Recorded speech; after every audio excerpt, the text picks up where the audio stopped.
He stayed at his post while the others ran. So this is Peter Preston. He's dead. And this is Scotty. He was his nephew.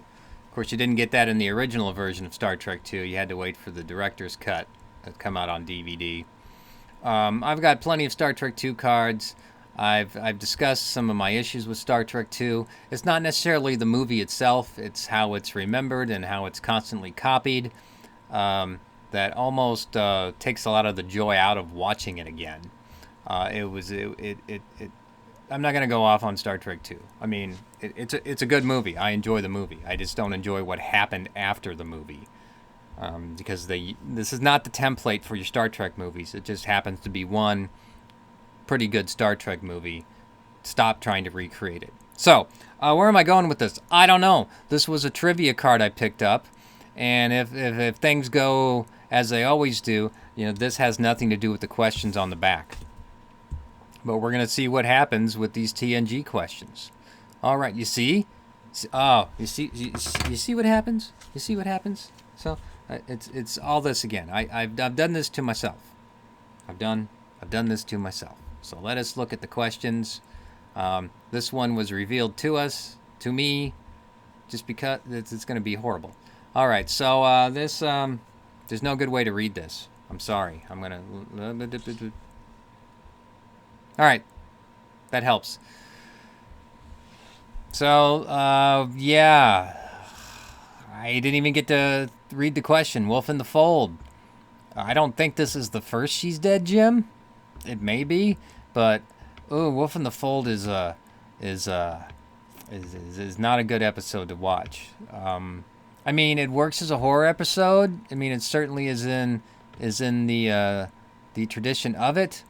If you think about Halloween or Friday the 13th, where women just get killed every couple seconds, this Star Trek episode does that well. I think they knock off about 4 because it's Jack the Ripper taking over this little guy, Mr. Hingis, and then suddenly taking over the computer. And yeah, Wolf in the Fold. Don't watch it much. For reasons. Let's see if I can navigate this. Name 2 standard bridge crew members on the Enterprise. I don't even know what this question means. So are there members themselves or the positions that they have? So it's like Sulu and Uhura and Chekhov. Scotty has a position on the bridge, but he's really not there all the time. And then you have the captain and the science officer. Did I get them all? Helm, navigation, communications, engineering, science. That's 5. And then command. That's chair in the middle.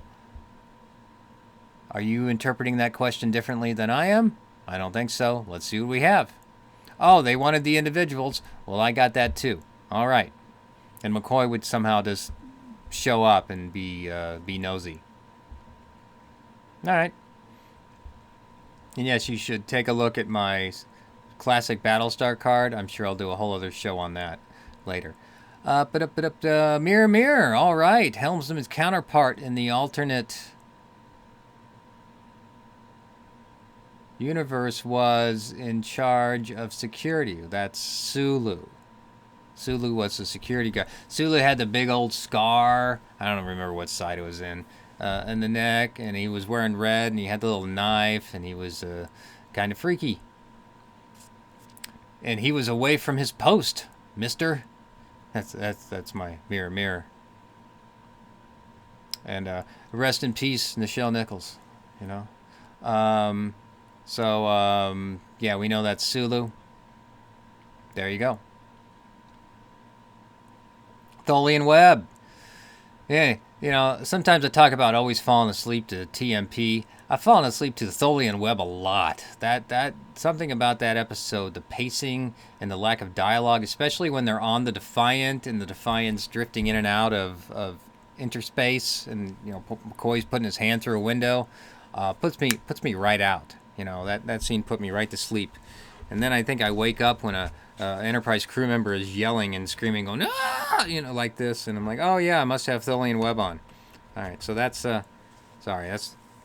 Tholian Web story. You're welcome. So what do they want to know about Tholian Webb here? Who gets left on the... Well, that's Kirk. The whole episode's about Kirk floating around in space, trying to hit his little spacesuit communicator.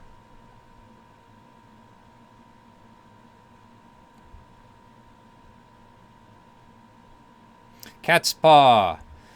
Boy, this is nice. It gives me just an overview of random episodes. I can't go on too long ago about them because we're just getting into some questions. Catspaw is a Halloween episode. I don't watch that a lot either. There's no big takeaways from Catspaw for me. It's just kind of One beat that I'm always left with Catspaw is when they're all hanging in the dungeon. Kirk looks over and says bones, and then McCoy's right next to a skeleton that's also still hanging in the dungeon. So then Kirk says Doc instead to get his attention. Okay. Oh yeah, the replica of the Enterprise over the Kent. So this was a nice little, probably fine pewter replica. That's kind of cool. You know, you get your little toy there. I don't know if they ever tried to sell those. Well, okay. I guess, yeah, when you hold it over the candle, the temperature began to rise on the ship. I don't think that was ever really explained, but there we go.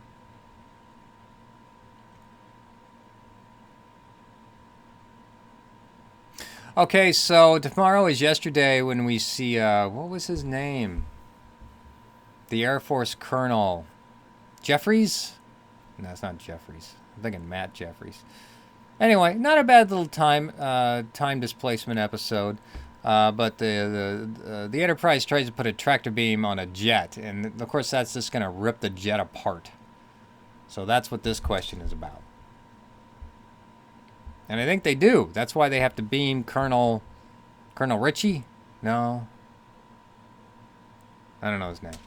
They need to beam him aboard. Fun episode. All right. That's it. That's our classic games 1992 kind of snowball questions.